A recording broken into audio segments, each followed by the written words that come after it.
Thank you. Can I say, it's a huge, great privilege to be here this week, and thank you for the invitation. I know you didn't invite me, so if you don't like what I do or say, just blame Rachel or Tim. That's okay. But it's really good to be here, and thank you very much. Over these next 4 sessions, we're going to spend some time discovering where we are, dreaming how it could be, designing what it might look like, and then deciding how we might go back to our different places to deliver it. And in this session, we're just thinking a little bit about what it is to discover. But just to get us in our thinking, anybody recognize where this is? Trafalgar Square, yes. And for those who are old enough, you may remember that before 2000 there were 4 plinths in Trafalgar Square, but the 4th one was empty. It was for William IV, but he died unpopular and broke. They tried to have a public subscription for him, but no one gave any money. And so for nearly 200 years, the plinth was empty. But at the millennium, there was a thought that we'd have some artwork on that plinth. But being very postmodern, nothing was permanent. And so over the last 12, 13 years, there have been about 9 or 10 different pieces of artwork. But the first one was by Mark Wallinger, called Ecce Homo, Behold the Man. There's a picture of Jesus. And the BBC published a book reflecting on some of the artwork, and on this particular piece of artwork, 2 Australian students said they thought it was the best piece of artwork they'd ever seen. An ice cream vendor was heard say it couldn't possibly be Jesus because he hadn't got a halo, long hair, and a robe. And the taxi driver said, if that's Jesus, it's a bloody miracle. But of course, in one sense, in Jesus, there is the miracle. Because in Jesus, God was moving back into the neighborhood. And here is Jesus right in the heart of life, right in the heart of community, not locked away, but actually there engaging with all that's going on around him. And of course, as we reflect on the ministry of Jesus, in the whole Jewish tradition of the first Christians who followed Jesus, there was a sense in which Jesus, God in Jesus, had moved back into the neighborhood. Something new was beginning. Exile was over. The second act of God's drama, divine drama, was beginning. And of course, for the Gentile stream, there was a sense in which here was somehow a new rule, a new possibility, a new way of seeing things. And of course, as we engage with this same Jesus over these next 2 or 3 days, it is somehow understanding that God's drama is continuing, into which he calls us. And a new rule, a new heartbeat, is at the center of creation. And for all of us, that is actually what the Lord calls us in to understand and to know. And so over these next 4 sessions, we're going to understand a little bit about how we explore missional engagement, and in that also there's a sense of how we actually exercise ministry in order that missional engagement actually does happen. And although it may sound naive to put Jesus at the center, somehow I do believe it needs to be Christocentric, so that when we begin to think about the culture in which we are now living, and then the context in which we come, it's how we allow those two actually to begin to shape our thinking and our understanding how we engage afresh in all that's emerging. And I think that means that we discover where we are, we dream how it could be, we design what it might look like, and then we think about how we go back to deliver it. And I think that means actually creating space. And I do believe that sometimes we're so afraid to create space, simply to actually have that informal space where maybe it is that God, by the power of his Spirit, will show up and actually begin to spark our imagination and our thinking. And it's my hope that around the tables over these next 2 or 3 days, there will be space. And also that somehow there is imaginative and creative thinking. Dare to think that which you thought was unthinkable. That's part of the challenge of leadership as we continue through these early years of the 3rd millennium. It's sharing values and vision, and then discovering what indigenous missional community might actually look like, how we might understand it and help create it in the power of God's Spirit. Now, for those who are musical, you know it's very important somehow to set to look at the music to see which key it is written in. So if you're looking at the key of E, it has 4 sharps. And I think as we begin our time together, we need actually to allow the keynote to be sounded. And I think there are four basics which are there, four shaping notes which should be guiding us in our thinking. The first one, and it may sound very naive to say this, it is actually rediscovering something about the centrality of God's mission. If you look at John Flett's book, The Witness of God, he explores the whole exploration of the Missio Dei and its rediscovery during the course of the last century. And I think we need to recognize that the heartbeat of God is reaching out to his broken and hurting creation and individuals within that. And part of our task in mission and ministry is actually to understand how we beat with that same heartbeat of God, to reach out to a broken and hurting creation and individuals who are caught up within it. Because I think one of the underlying themes which runs right the way through the scriptures, both Old and New Testament, is something about the renewing of creation. And we'll talk a little bit more about this during the course of our time together. But I can remember as a 7-year-old in Down Lane School in Tunbridge Wells being taught the song, "There's a Home for Little Children Above the Bright Blue Sky." I wasn't a theologian at the time, but I can remember as a 7-year-old thinking, I think that's rubbish. Because it seems to deny the whole of the creation in which we are living. And it's how we discover God's purpose within his creation. And therefore, as we begin to discover that purpose, to actually discover the place of the prophetic. I think sadly sometimes we simply limit the prophetic to something which happens at 6:30 on a Sunday evening. Thus saith the Lord. But actually the whole of our life is called to be prophetic, to speak of the possibility of what will be into the present moment. And as we allow that to happen, actually then to rediscover life in the Spirit. Phyllis Tickle in her book, The Great Emergence, talks about how every 500 years the church is in a period of upheaval, and we're in one at the present moment. And it's somehow rediscovering something about the power of the Spirit to guide us and to lead us into a deeper understanding of ministry in order that the mission of Christ might be fulfilled. So I do actually believe that we need to raise our eyes to see the world in which we're living. Now we could explore this at great depth, there's not time, but I just want to, as it were, mark up 3 big E's which I think we're facing. The first is something about the ecology and the environment. Now, again, it's almost become a truism to say that. But certainly I think we're living in a world which is going to be facing huge issues in the next 20, 30 or 40 years. And it's how we begin to equip the followers of Jesus to actually begin to engage with these issues in new and deep ways. For instance, the Maldive Islands, they are under threat of being flooded, and they've already begun to negotiate with the Australian government where they could actually have part of Australia to re-cite themselves as the Maldives. So there's big issues about the ecology and the environment with water. And also linked with that, there's something about energy and resource. I know we all grumble when the petrol goes up 1 penny, but actually there's something much deeper going on. By 2050, the world demand for food will have increased between 50 and 100%. So how are we going to actually engage with these issues? The Royal Society produced a paper last year, People and Planet. If you go to their website, you can download it, looking at some of these huge issues. So how do we begin really to engage with all that's emerging? And also in the changing world, something about the economy, both global and local. There's a book called Going South, and it's Atkinson and another name. I've just moved, and all my books are in 150 boxes in the garage.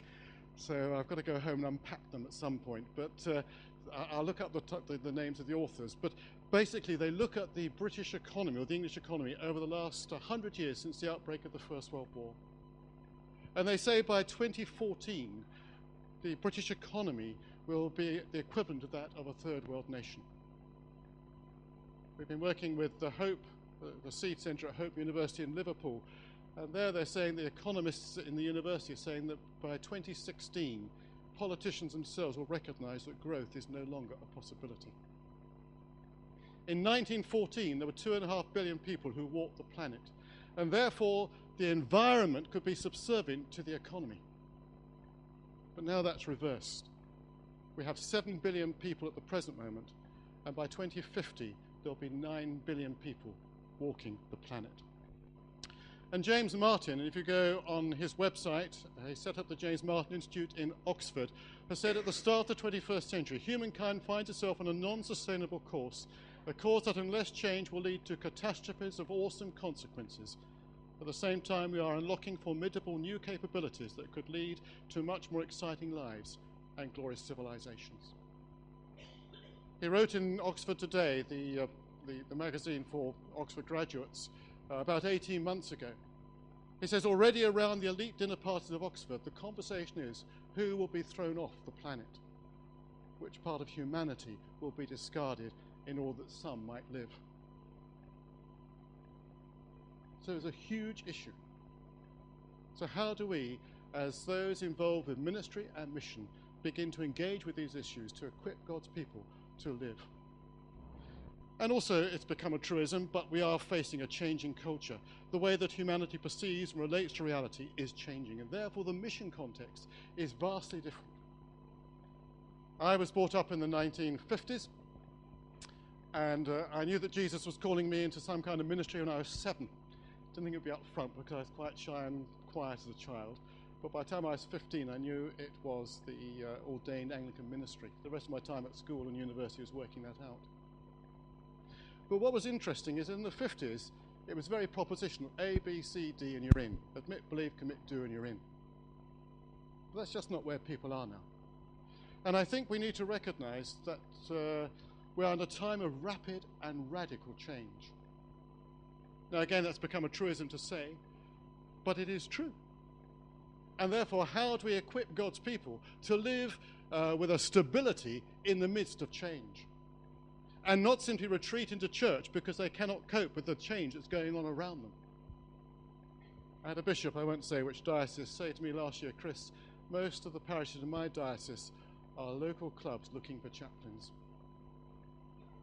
And it is that challenge, how we begin to enable people to actually speak something of the possibility of God's word into a changing situation. And I do actually believe that this is scientifically driven, and we'll explore that just in a few moments' time. And it's also the challenge and the opportunity of technology. A little while ago, when I was actually working with CMS rather than just being part of the community, I was driving into Oxford, and it was the 5th birthday of Facebook. I think it was Facebook or Twitter, one of them anyway. And the person who was giving the morning thought was saying how some people are born into the new world that is emerging. Some are immigrants into it, and some are exiles. And certainly we need to recognize that those who are born into the world at the present moment are actually born into a very different world, certainly than the one into which I was born. And I think we need also to recognize that this is a global phenomenon. It's not just European. A few years ago, I was in Nairobi, and one of my CMS colleagues, a Kenyan in Nairobi, said, would I like to meet a group of his friends known as the Cynics? I said, that sounds interesting. He said, you cannot call them the Cynics, but they call themselves the Cynics. So I went and had the Saturday evening, we had dinner together. They're all in their late 30s, early 40s, all high-flying business guys, all in church leadership, but all asking immense questions about church as is. And I could have been having the conversation in any English British city. I saw Miss Yoki a little while ago, about a year ago, and I said, I really enjoyed that conversation. And he said, we've all left church as is at the present moment and are trying to understand what it really means to follow Jesus into his world. So it's not just an English situation or a British situation. It's actually a global phenomenon. And it was Thomas Kuhn who began to explore the whole thing about the paradigm shift way back in the 70s, who said that you cannot argue someone into seeing the new world. It's like a religious conversion experience. And for me, it was way back in 2000 when I went to visit a friend in France, and we just sat chatting about the new paradigm that is emerging, scientifically driven, because science has changed the way in which we perceive the world.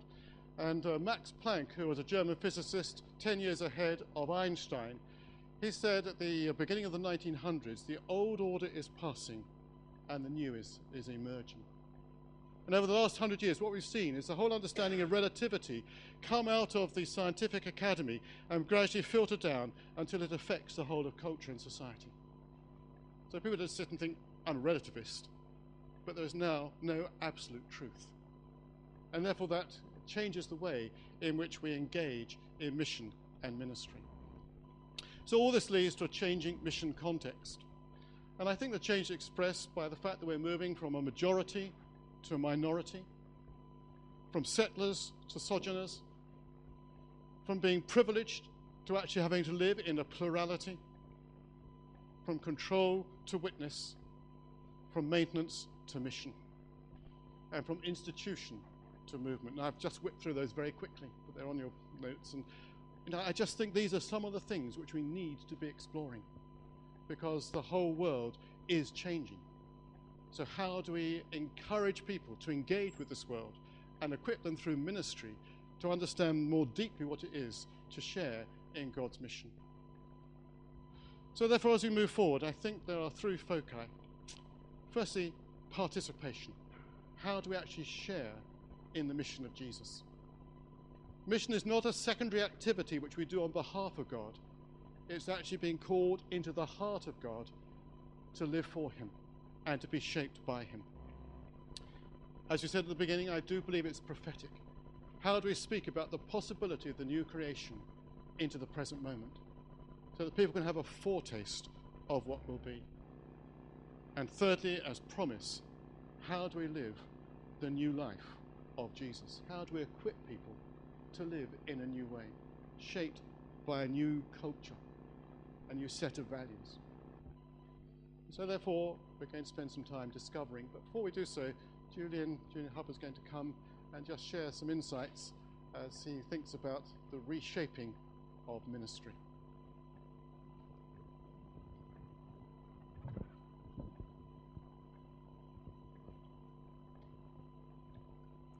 I'll speak from here rather than up on the platform, so I'm speaking as one of us in a sense. But thank you, Chris, very much indeed for those very interesting insights into where we stand. And as Chris said, I'd like to give a few reflections on a process we've been involved in through Ministry Division and indeed across the Church of England, which was originally called Reimagining Ministry and is now, I think, morphing into what we prefer to think of as transforming ministry. We prefer a biblical notion rather than what sounds rather Harry Potterish.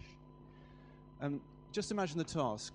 Somebody says to you, please would you reimagine the ministry of the Church of England? And you'll begin then to think of all the reasons why it's not possible. And that was my first stage with all of this. So I guess I had to go through quite a process of frustration around this, recognizing the very broad number of stakeholders that were involved in this, not just immediately around the General Synod, but also across dioceses and indeed with ecumenical partners who also need to be engaged with this conversation about what the church is.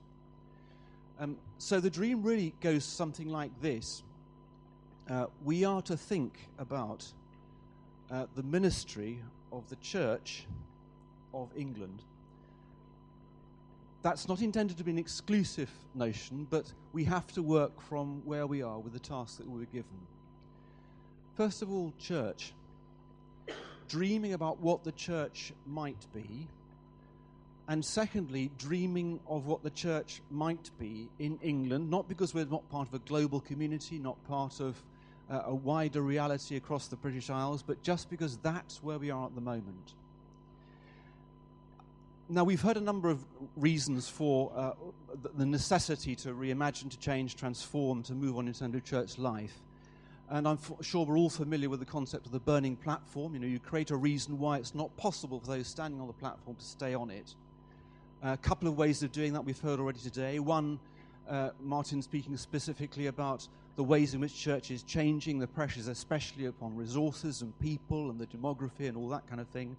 And Chris also creating the burning platform by looking at questions of global change, the sorts of things that are going to happen in our society that will change, if we're not careful, relativize and push out the question of the church's existence. Now, there's no question that a burning platform is useful for getting people moving, but I think we need to look hard, really, don't we, at what we mean by the church in that context. Jesus did say the gates of hell will not prevail against the church. The question is not whether the church will continue to exist, but in what form and in what way and in what mode. And I think in looking at the question of reimagining or transforming ministry, I think that theological thing was actually a middle part of the dream. The question is how the church will unfold. As we've heard already today, the question of what the church is and the tradition of the church is crucial. We happen to live in a particular era in which all sorts of debris comes down to us from particular parts of our history, much of it relatively recent. The Church of England was only a parish-based church from really the middle of the 19th century in the current thinking of things and the current way in which dioceses organise themselves. It's easy to mistake the immediately contingent with the permanent. That's not how the Church of England always was, for example. On the other hand, we don't just receive some abstract tradition. We are, as Spike Milligan, that great theologian, once said, everybody's got to be somewhere, and we are where we are in England. Yes, part of a global community, but also located in a place and located in a tradition. I think the real question really is this. In dreaming or having a nightmare, which can often be a similar experience, one leads to the other, the question really is how do we innovate and on what basis? And several words have come through to us in terms of our work on reimagining, transforming ministry, which are about innovation, about flexibility, about simplicity, going into an age which looks as if it wants to work more simply than the way it has in the past, and growth as being something which we look intentionally towards and seek at all opportunities to encourage. So those are four pretty main categories from our point of view in the way of values. Now, let's think for just a moment about what it means to reimagine or to transform ministry. Following Spike Milligan, we go from where we are. We don't create something that is novel. We don't invent. The whole point about Christianity is it's something received. And I think there is an issue in my mind, if I might challenge some of the things that have been said already, about how far we imbibe from the culture around us the kind of issues being pushed to us by politicians and by those in large commercial organizations about the dialogue and the conversation and the discourse of change. It is much in certain people's interests to jazz that discourse up. And I think particularly over the question of institutions, we need to look very hard at what this means. It's true, it's told we're in an anti-institutional age. That may be the case. That might be a time for speaking up for institutions. After all, when we go to court, we do expect to get a fair trial. When we go to the NHS, we do expect to get treated. And we do expect our politicians to respect the institutions that they've inherited and received. There may be something for us to learn in that. However, that's not essentially and at core radically what the church is. The church is in constant dynamic. Picking any particular moment as being the moment of crystallization is a complete mistake. So what's happening to us at the moment as we transform and reimagine ministry is just what the church has always done. It is in constant dynamic.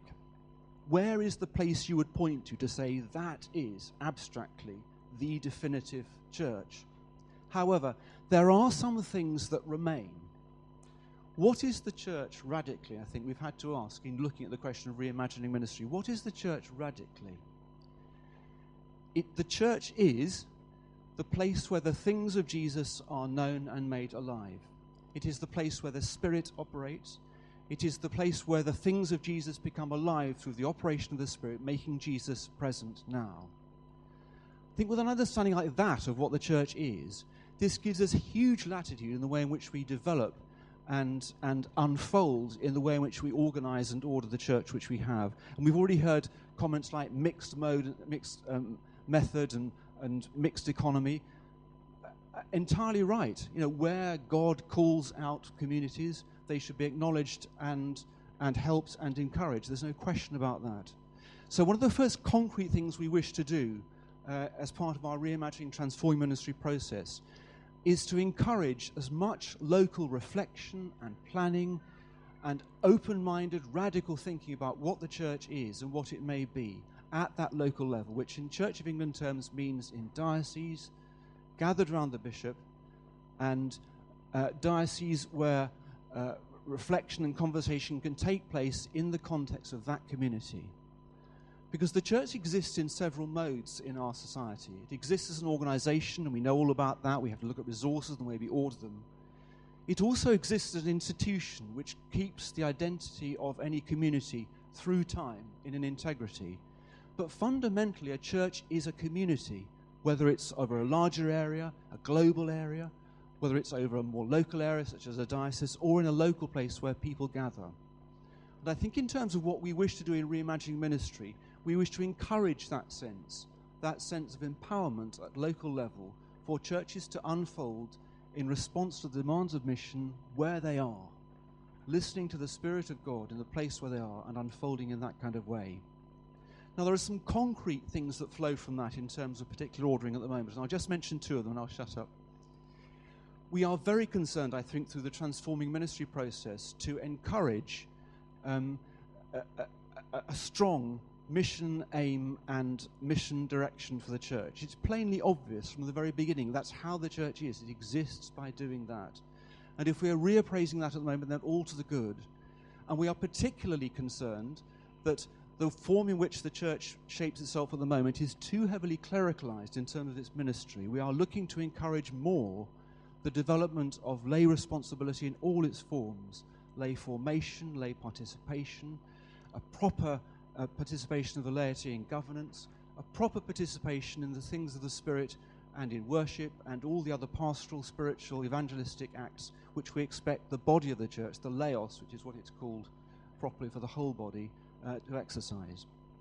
On the other hand, we are, as a ministry division, particularly committed to the support of clergy and of those in formal ministries. And it seems to us it's important as a corresponding move to encourage and support and develop the provision made for the formation of clergy and lay ministers in their roles. It's a zero-sum game, I think, from our perspective, to pretend that everyone has the same ministry. What we need to do is for ministries to be fulfilled, whether lay or ordained or whatever they are, to the best of the ability that can be made. So I think that's the kind of dream which is emerging from our point of view, and it's based around a dream of the church being deeply involved with its community or network or wherever it belongs. As a church has to be somewhere. It's not abstract and running around in the ether. It belongs somewhere with a community. And to have that church clear about its role in mission and to enable all members of the church to exercise the ministry that they have for the mission of the church and for God's glory. I'd like to suggest that actually this is quite a radical vision and actually to throw out a challenge. Very often it seems to me when we're talking about mission, we get terribly, terribly churchy. And I'm so grateful for Chris placing his comments in the context of the wider human community. It seems to me we get terribly het up about issues of organization and order, when the more fundamental and radical things are the things that matter above all in the age in which we are. So I think we're trying in our own quiet, old-fashioned, auntie-type way in the ministry division to be quite radical about what we're thinking and doing. I think we're also clear that the diversity we see even across the Church of England, never mind across the church as a whole, is so immense that central prescriptions have now gone. We need to work by conversation, by mutual encouragement, by mutual learning, by mutual respect, and by a genuine sense of interest in what others are doing that we might learn from it. It seems to me that one truth in the anti-institutional line which we see very often in our society is that people want to be directly involved and participate. Well, that's fine. That goes with the language of community and the language of conversation. It's that kind of radical change that I think we're keen to see in the Church of England, and who knows, perhaps could share it more widely with others as respect allows. So just offer you that in terms of the processes that we're going through now in the ministry division and trying to share with dioceses and with bishops to be quite radical about what we're doing, but nonetheless clearly located in the tradition which we have received, which is constantly changing, but nonetheless to which we have to be faithful if we are actually to represent Jesus. You know, where does our authenticity come from? It comes from not any commitment to any cultural view, but only a commitment to the Jesus whom we see in the Scriptures and alive in his church through the Spirit. So I hope that helps. Just a few comments about where we are in Ministry Division, and I look forward to conversations over the next couple of days. Thank you. Thank you, Julian. So in a few moments' time, we're going to spend some time around the tables in conversation. And there are some questions on the sheets which you may find helpful, but also to think about how we actually begin to participate in this mission, to equip people to do that, to actually encourage the prophetic, and to live out the promise into the present moment. And we just have a moment of quiet and stillness, and so we recognize it's not just our conversation, but actually the Spirit is here to share in that conversation.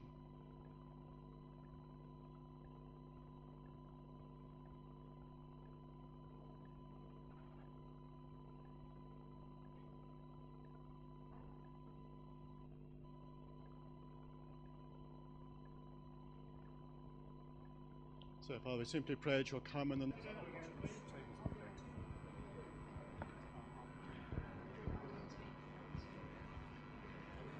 And Rachel and Tim are going to be wandering around with the mics so that we can hear what people are saying. And we're going to the 4 tables. And the first table we're coming to, as we're in Blackpool, is sandcastles. So perhaps you could just share something of the focus of your conversation, the energy which came out of as you looked at the questions. Where was the energy in your conversations around this table? Well, it looks like Martin wants to speak. So pray silence for Mr. Cavender. I've been volunteered. We've been really struggling with the whole question of how fair it is to impose on clergy legal and institutional and ecclesial responsibilities in a world where they desperately want to address the 3 foci you're talking about, which we like very much.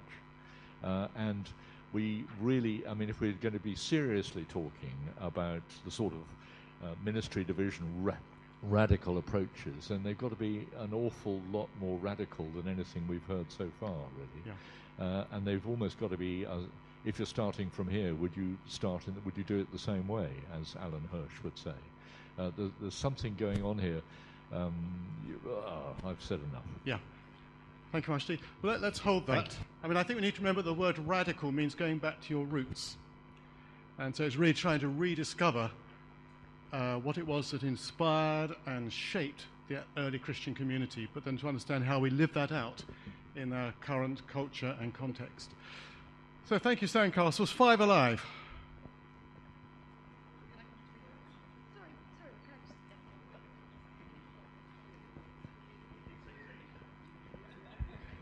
I think you were just elected, Peter.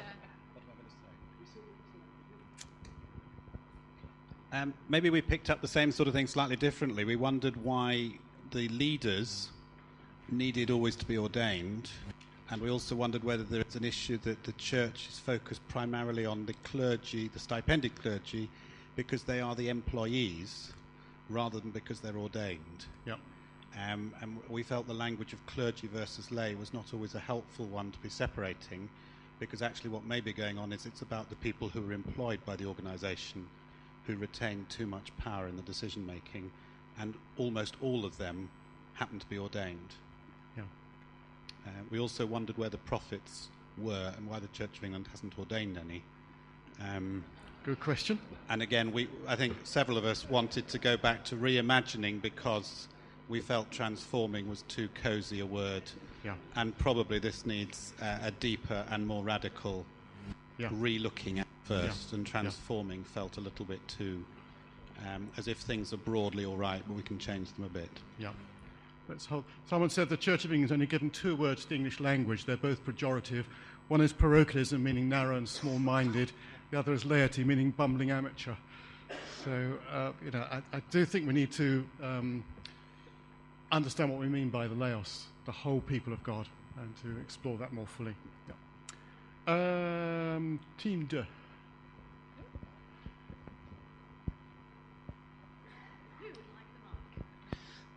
Yeah, a couple of things. I mean, we talked quite a bit about this thing about moving, going from institution to movement, and that seems to be really fundamental to what we're talking about.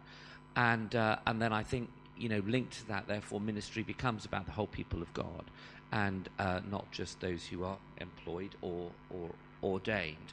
But I think we really, just echoing a couple of other things that have been said, really have a strong sense that this requires a more radical approach than we have seen so far, and also that whilst we're beginning to hear the right kind of talk, that there is a gap between the talk and what's actually happening on the ground, where a lot of the time it seems that we are basically just trying to spread the jam a bit thinner and keep the show on the road.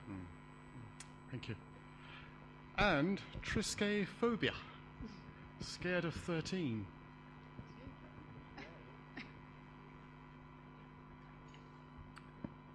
I'm behind you. Hello, Nick. Do you have something to say? Hi. Yeah, I suppose I have. Yeah.